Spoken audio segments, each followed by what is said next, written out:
Hello guys, welcome to Global Happenings. Today we have a trending news here for you, and the headline of the news reads: Nnamdi Kanu exposes where Buhari had a pre-recorded broadcast.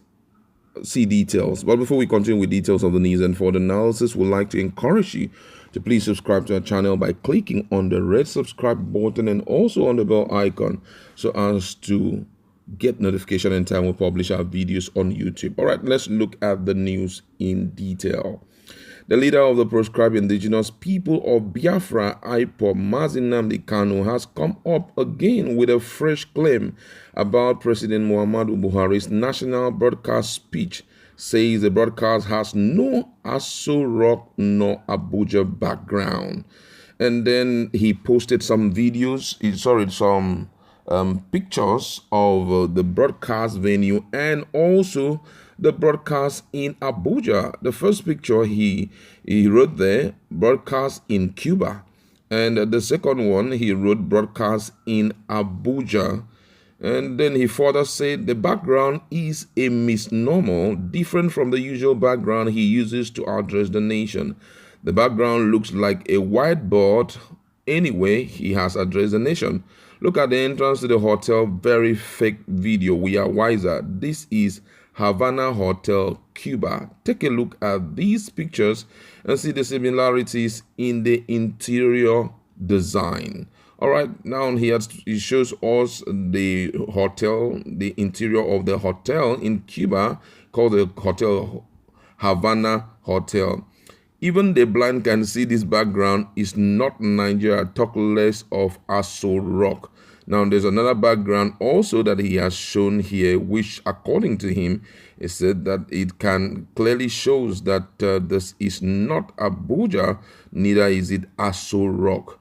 What kind of national address is this? Is that how other country presidents address their people? Buhari has never stood up to make a broadcast. He usually sit down. Probably stood up this time because of COVID-19 overwhelming power. All right, that's just the news and a lot of reactions. Some persons have reacted here, and we just want to look at this. This is really a serious issue because most people were saying that Buhari did not bring forth, he did not broadcast, and Nigerians were on his neck demanding that he should broadcast.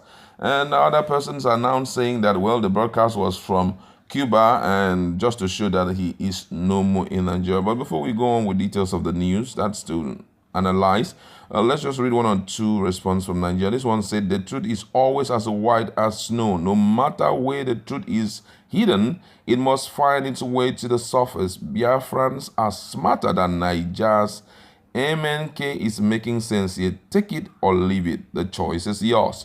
Another one says Nigerians, no matter how educated they will be continually fooled by their president. This government is truly very fake in all its ramifications. Another one says, I want to hear from those fools that supporting this Boko Haram president. All right, so many response from Nigerians and all of that. But I have my colleague is in the house. And first of all, we just want to look at this critically because right now it's really, really troubling that Boko Haram, that the president is considered not to be doing the right thing. Most people say he's not in town, but don't forget that some 2 days ago there was a picture published by Loretta Onoche, who is the special assistant to the president on social media, and she brought a video of the president. The president when two persons, that's this guy, the Director General of the Nigerian Center for Disease Control, and also I think the Minister of Health went to brief Mr. President about what was happening in the country. And apart from that, the video, there was also a picture, I think, from the bomb explosion or the explosion in, I think it was Ondo State. Also, the governor of Ondo State went there and met with the president still in Aso Rock. But with what he is saying and the pictures that he has shown thus far, it's really difficult to draw a line right now, because they had always been a usual platform where the president normally speak from. But this time around, what we are seeing there is quite different.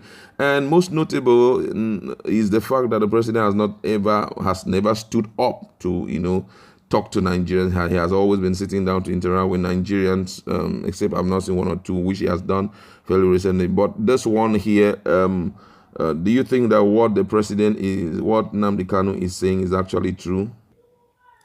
So as you can see, guys, I feel that this Mazen Nnamdi Kanu may likely be correct that this may not be Aso Rock. What I'm saying that I'm basing it on facts and on history. Now, if you remember the days, let's go back a little. In the days of Goodluck Ebele Jonathan, is about the same kind of broadcasting room. Permit me to use that word. If you watch previous broadcast of a PMB, that's President Muhammad Buhari, you find out that those two flags are always there, the green, red, blue, white flag, alongside opposite parallel side to the green, white, green. But what is unique about this whole thing is the fact that the original one he uses always is a case of the original one he uses always the case of putting in what we call the original one. The one we are used to is the one he has this graphically created coat of arms. It is brownish, okay, as if there's also a brown background that has this two lines that is holding it. Go check, guys. Even the pictures are actually playing out. You see it, that every of his live broadcasts, that anytime he's addressing Nigeria, is always in between those flags and directly under the coat of arms that is graphically drawn, as if it is brown, carved out, not carved out, molded. Yes, carved out, artistically carved out. Yeah, yes, it's very unique, brown, very unique. It's beautiful, and I think it is always there each time he wants to make a broadcast. It's unique. It is always embedded in that room. But you see this particular one that he did, that I'm surprised. I don't think there's no urgency, if you permit me to use that word. There's no urgency in it that he shouldn't use the same room if he's in Aso Villa. Why shouldn't he use the same room? Because now, a question I want to ask is this. You know that we had been pre-informed before now that there's going to be fumigation. So I'm just wondering, is it that the office, or possibly where he normally used in doing that, has been put under, fumigation, and as such he cannot stay there? Fumigation has passed about 2 weeks now, so whatever it is should be clear. If it's even if it's fumigation, by now it should be clear, very clear. You should be able to use it. That's one. Two, I also feel that this particular room, if you check this particular room he used, you will notice that there's as if there's a background that they use white cloth to cover. As if there's something behind the background, but we don't need it, so let's use the white cloth to cover it. And this particular coat of arms that he used in this one is not graphically and artistically done. It's as if it's a cloth drawn and they just pasted it to look like coat of arms. And this one is even carrying green, white, green color, while the original one that he usually appears with, carries brownish color, graphically and artistically drawn. So I feel that that's not the usual location with which he does his broadcast. All right, well spoken. But then let's also look at how do we reconcile the fact that as at Friday, Loretta had posted pictures of the president in Nigeria with the director of Nigerian Center for Disease Control alongside the Minister of Health. Both of them went there to give him a report. And also I think the governor of Ondo State went there to show him some of the pics that they picked from the explosion site. Now, between that time and now, how did he suddenly take a flight out of Nigeria to Cuba and all of that? Because that's where a lot of persons If you go to the comment section, you will notice that most people are really perturbed about that sudden change. Okay, if this is what we saw on Friday and on Sunday the president was to address Nigeria, why did he have to go to Cuba to do it? Or is it that there are some things here that we do not really understand? While some persons believe that the president has not even been in the country at all, Okay. they believe that that particular video, some persons say it is a Photoshop, some persons say it is an old video that they kind of merge, But is that possible? Because I've been asking that question. Some persons even went further to do some funny graphical analysis. Some said if you check the chair, the usual chair he sits, that the magazine that was usually in front of him is carried 2017 magazine. In front of this table in front of him, there was actually a magazine in there. Exactly. The person took his time, zoomed on the magazine. I think it's a comium or so. But the date that it was carried was 2017.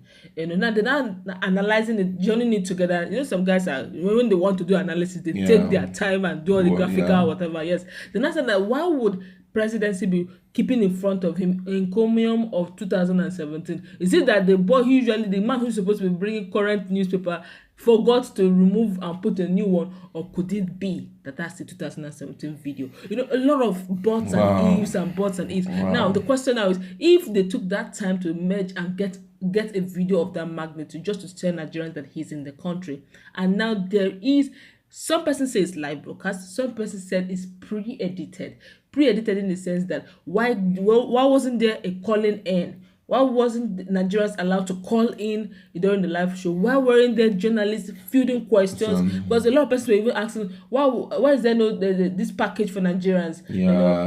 Stimulus package. Thank you. Stimulus package, at least to cushion the effect. It wasn't mentioned during his broadcast, and Nigerians would have preferred journalists to ask some questions. And this one there was none. And the unique thing about it all was that it was given the NTA was given the sole right, really. Others should hook in, hook onto NTA by 7. So a lot of persons were like, look, all this whole thing probably are pre-edited, given to NTA at 7 o'clock, just come live, people will hook onto you and all that. But if it was, if you want to convince Nigeria, just make a good job of it. It doesn't take anything. Field questions, you can, if you don't want unnecessary questions, you can tell. You can screen the questions. Tell this journalist, what do you want to ask the president first? Okay, you want to ask him, okay, we won't ask another question. So on live broadcast, you ask exactly the questions they've permitted you to ask, so that Nigerians may believe it. Because right now, a lot of doubt, people still don't believe that. But if you ask me, apart from the fact that he may be in Cuba or he's in Aso Rock and all that, but one thing is really certain about this whole thing: he looks healthy to me. Yeah, exactly. He doesn't look me sick. Exactly. At the beginning we all thought he was probably on life support with oxygen or ventilator, supporting his life and all that. But he was able to successfully read out whatever it is that was in front of him. And I asked a question: if he could read all this and he could stand for 10 minutes, why did he have to wait for Nigerians to scream and shout and wail before we got to this level? All right, thank you very much. You've done a good job there, and we'll leave it into your hands. Go to our comment section. Let's interact. What's your take on these particular accusation from Nnamdi Kanu, that what we're seeing there was not actually Aso Rock, but the broadcast, which he said it was prepaid outside the country, in Far Eastern country like Cuba, was done there, and then they wanted to deceive Nigeria.